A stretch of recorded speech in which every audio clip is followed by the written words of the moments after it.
Mama Min, abay may revelation patungkol kay Miss Kathleen Bernardo at sa pinagdadaanan niya ngayon. Na may ilang buwan na raw po na hindi nagkakaroon ng pag-uusap ang mag-inang Tita Min at Kathleen Bernardo. Ikinalulungkot po namin yung ganitong kwento dahil siyempre kapag pamilya po ang sangkot sa anumang usapin, tayo po'y dumadalangin at tumihiling na sana walang ganitong kwento. Oo, mahirap kasi sa kalooban nito. Sayang, di ba? Okay, mag-ina. Di ba? Mag-ama, mag-ina, Ang pagkakaalam ko, di ba, bumukod na ng tirahan si Kathleen Bernardo. Yes. Kung kailan natapos ang kanilang mansyon, Napakagandang bahay. ay saka naman siya bumukod.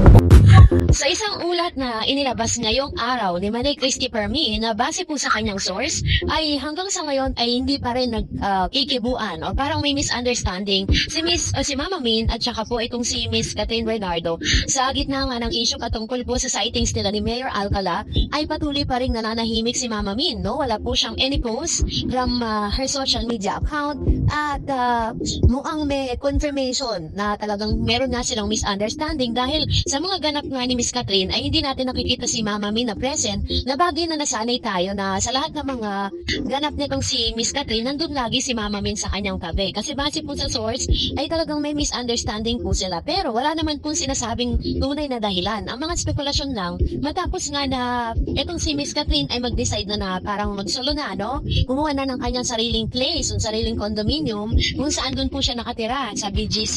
Kumuha siya ng napakagandang condominium doon at doon po siya ngayon na nakatira at solo po siyang nakatira doon kasama, or kung may kasama man siya, is yung kanyang mga glam team, no?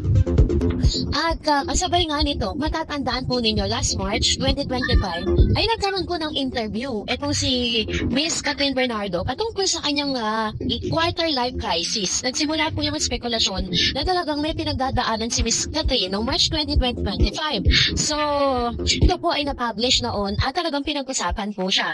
Sa pagbubukas ni Kathleen tungkol sa kanilang nararamdaman, sa isang press con para sa Pilipinas Got Talent, inamin ni Kathleen Bernardo na nararanasan niya ang tinatawag na quarter life crisis habang papalapit ang kanyang ika-29 birthday. Sabi niya, to be honest, I'm so scared, I'm so lost. Isa itong personal na pagpapahayag ng pagiging vulnerable.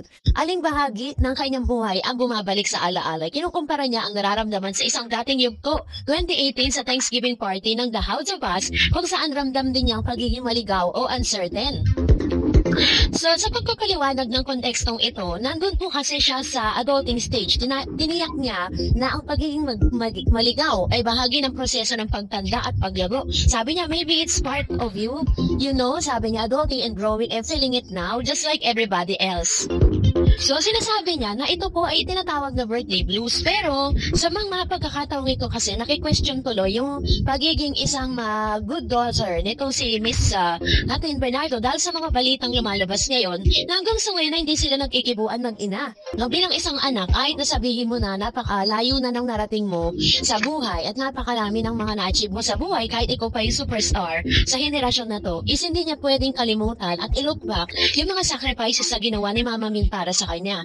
At the same time, is talagang dahil dito, parang tuloy nasisira yung credibility ni Miss Kathleen dahil sa mga naglalabasang news. Well, in fact, hanggang sa ngayon naman po, wala naman po anything na inilalabas si Mama Min patungkol sa mga balitang yan na meron silang misunderstanding, ganyan, at meron pang lumalabas na parang hindi raw gusto nitong si Mama Min, si Mayor Alcala, na sinasabing yung rumor boyfriend nitong si Miss Kathleen. So, ito lang yung talagang sa showbiz, diba? Hindi pa man umaamin ng tahasan si Miss Kathleen na talagang siya po ay taken na with Mayor Alcala.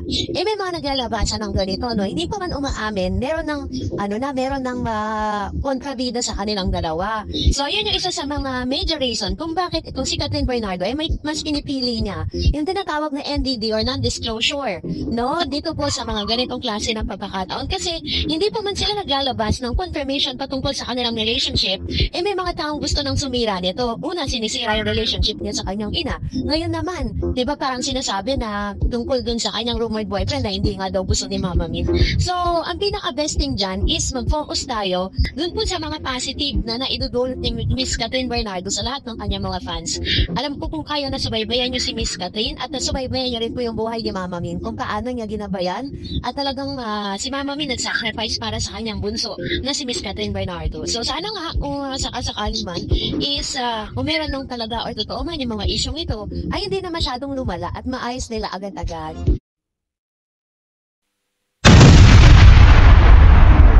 Miss Christy Permin, abay sinupalpal ng ilang mga news and videos na naglabasan patungkol kay Kat. So this time, eto na, dahil matapos lang maglabas ng ilang mga statement at news itong si Manay Christy Permin na sa kanya pong channel.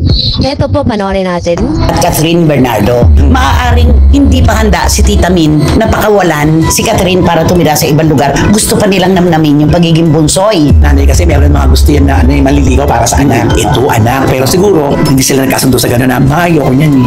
Pero gusto sana ng mami niya. Pero ayaw niya. Ito po ay tungkol kwento sa amin mga kachika na may ilang buwan na raw po na hindi nagkakaroon ng pag-uusap ang mag-inang Tita Min at Catherine Bernardo. Ikinalulungkot po namin yung ganitong kwento dahil siyempre kapag pamilya po ang sangkot sa anumang usapin, tayo po ay dumadalangin at tumihiling na sana walang ganitong kwento.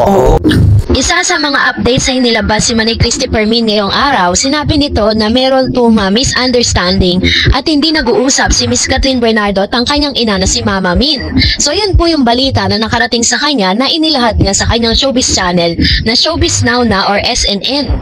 So pagtapos mong lumabas ang video na yan, ay naglabas din ng ebidensya itong si Dr. Ivy Clinic kung saan magkasama ang mag-inang si Miss Catherine at itong si Mama Min. So dahil dito, ito po yung video na sinasabi ko po sa inyo. Yan, spotted sila ngayong araw, 2 hours ago nang ipinost ni Dr. Ivy. Ito pong togetherness, no? Ito pong kung saan magkasama po si Mama Min tsaka si Miss Catherine Bernardo sa Dr. Ivy Clinic para po sa kanilang session. At ito po yung isa sa mga nagkakansela doon po sa balita na inilabas si Manay Christy Permin nga na hindi nga daw po nag-uusap itong mag-inang ito, no? At talagang ito po isa sa mga ebidensya na marami talagang gustong sirain ang pangalan ni Catherine. Biruin ninyo ha, ang dami pong mga fake news na naglalabasan ngayon patungkol sa kanya, tapos sinisira pa pati yung kanyang relationship sa kanyang ina. Tapos, yun nga, sino-sino rin ang ikinokonek sa pangalan niya. Kaya talagang marami po talaga ang mga nalilito na sa mga pangyayari ngayon. Pero ito pong video na to na inilabas si Dr. Ivy Clinic, kung ito po talaga yung talagang ngayon lang nangyari, ito rin po ang nagkakansela dun po sa news na nasa Australia nga si Miss Catherine kasama itong si Mayor Alcala. Kasi yun po ang lumalabas ngayon sa social media. Kung nasa Dr. Ivy Clinic sila, ibig sabihin nasa Pilipinas lang sila. So kahapon po inilahad ko po sa inyo na naglabas din po ng ilang mga photos, nag-post itong si Miss Catherine Bernardo na kahapon ay nagsushoot po siya ng kanya pong endorsement, no, na food chain, yung kanyang KFC food chain. Ngayon, yun din po yung isa sa mga evidence na parang siya po ay nasa Pilipinas as of this moment at nagtatrabaho. So although nasa bakasyon po siya dahil yung kumbaga parang hindi siya tumanggap or wala siyang mga malalaking proyekto na ginagawa ngayon dahil nga nandun po siya sa ano ngayon parang mga product endorsement lang muna yung ginagawa niya. After this, isasabak na ulit siya sa panibagong proyekto kasama po si Mr. James Reid. So dahil dyan, marami na naman po ang nagagalit dito kay Manay Christy Permin dahil po sa mga inilabas ng news for today's video.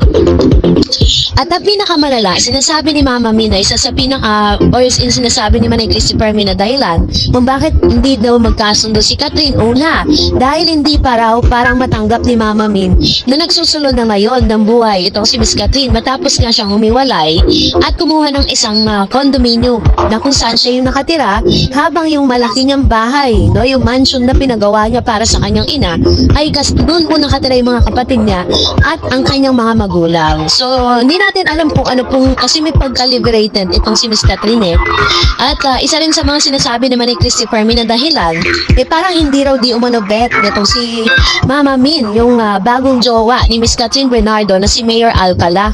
So, yun daw po yung pinakarason. So, ito po ang mga videos na inilabas si Dr. Ivy Clinic. Ito yung nagpo-confirma na wala pong problema ang mag-ina. Na hindi po sila nag-aaway at wala silang misunderstanding. Well, in fact, magkasama pa sila ngayon sa Dr. Ivy Clinic. So, kaya naman talagang hindi tayo pwedeng agad-agad magpapapaniwala sa mga news, no? Not unless na maglabas po talaga sila ng ebidensya.